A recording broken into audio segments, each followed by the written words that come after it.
Isa akong bata na napadpad sa isang lugar na iba ang kapaligiran. Ang aming pamilya ay galing sa malayong probinsya ng Kabisayaan. Ipinanganak ako at lumaki malapit sa baybaying dagat. Ang baybayin ang aking daigdig. Ang nakapiling ko ay ang mga mangingisda at ang nasa aking paligid ay ang kanilang mga bangka. Ayoko nang ipaliwanag kung bakit sa isang iglap ay napunta kami sa isang lugar na masigla, maraming tao at maraming kalakalan. Ang aming tindahan ay nasa tabi ng isang kalsadang marami ang mga sasakyang dumadaan. Noon lang ako nakakita ng mga pampasaherong sasakyan. Di ko ito nakita doon sa aking pinanggalingan. Araw-araw binilang ko ang mga sasakyan na dumadaan. Ang Magsaysay Park ay naging bahagi ng aking buhay dahil malapit lang ito sa amin. Hinanap ko ang larawan ng lumang Magsaysay Park. Ano kaya ang mukha nito noong panahon na hindi ko pa ito nakita? Hinanap ko sa Google ang kanyang larawan at ang mga kwento sa likod nito. Ito pala ang Magsaysay Park noon. Walang puno kahit isa. Walang estruktura o gusali sa loob nito. Walang pader o bakod.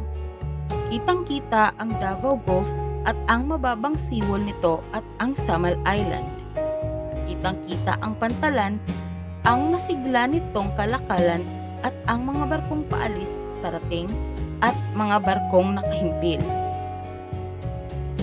Kitang-kita ko ang pakikibaka sa hirap ng buhay ng mga kargador na karga sa mga balikat nila ang isa o dalawang sako ng kopra at bigas. Naalala ko tuloy ang isang binatilyo na narinig ko sa kwento. Anak siya ng gobernador ng Davao Province noon. Hindi pa nahati ang Davao Province sa 5 lalawigan.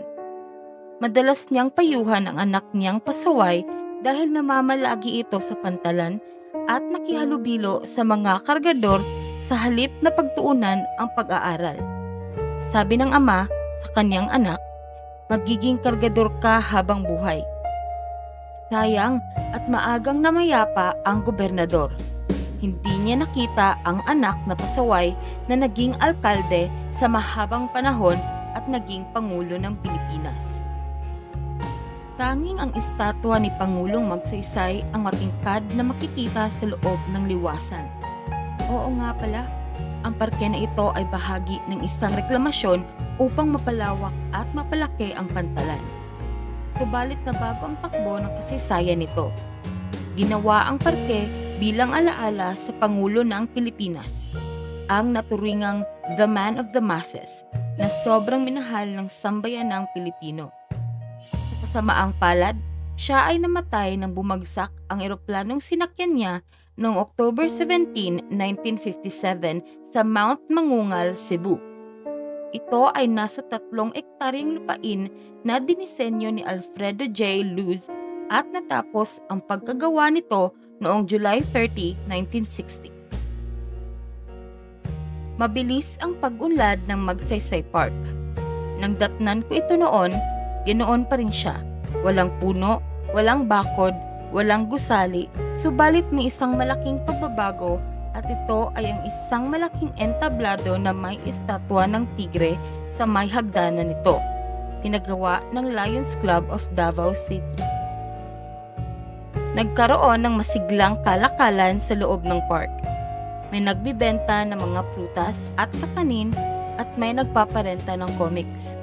Dito nagsimula ang pagkahumaling ko sa pagbabasa ng comics. Naging makapigil hininga ang mga kwento ni Zuma at Galena. Kapanapanabik ang kwento ng pag-ibig ni Gabriel at Maruha. Tuwing Sabado ay may amateur contest. Katuwaan lang po dahil pag sintonado ka, tutunog ang buzzer at disqualified ka na. Pero tuwang-tuwa ka na sa mga premyo. Isang lata ng gatas Darigold o kaya ay Liberty Condensada. Malaking bagay na ito noon. Tuwing Linggo ay may libreng sine. Dito ko unang nakita ang lumang pelikula ng Ten Commandments at King of Kings. Labis akong tinamaan sa ganda ng mga pelikulang ito. Kaya hanggang sa panaginip, bukang bibig sa akin ang Panginoon.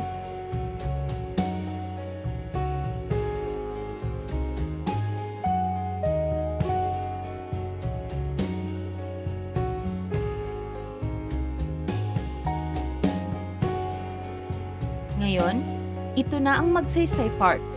Maraming puno, maraming halaman at bulaklak.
Makikita pa sa may Davao Gulf ang coastal bridge na dudugtong sa coastal bridge na patungo sa Lanang, Davao City.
May grotto ng Birheng Maria at 10 Commandments na mababasa.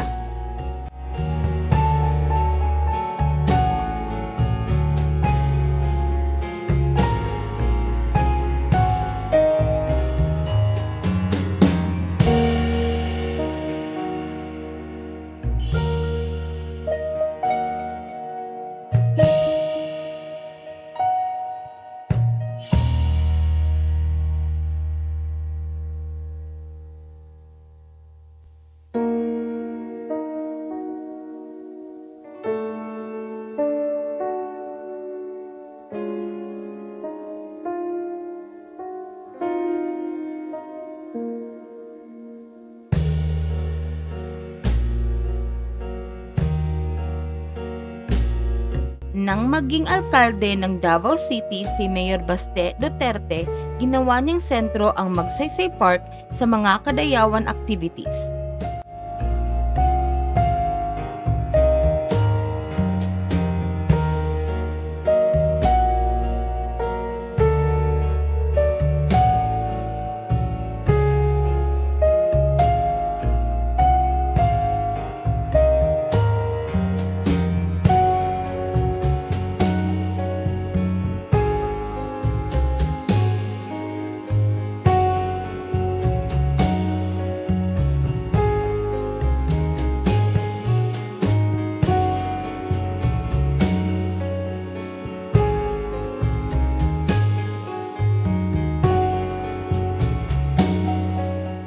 Pinaglapit ang mga katutubo at Muslim at maging ang mga Kristiyano. Isang tribal village ang ipinatayo ng bawat Muslim at katutubo.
At upang magiganap ang pagdiriwang ng kadayawan, nagtatakda ng agri-fair upang mapayaman at mapalago ang kabuhayan.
Proud Davaoeña here. Isang magandang kapalaran ang mapadpad sa lungsod ng Davao. Ang hapdi at kirot na pinagdaanan ng buhay ay napalitan ng magandang wakas.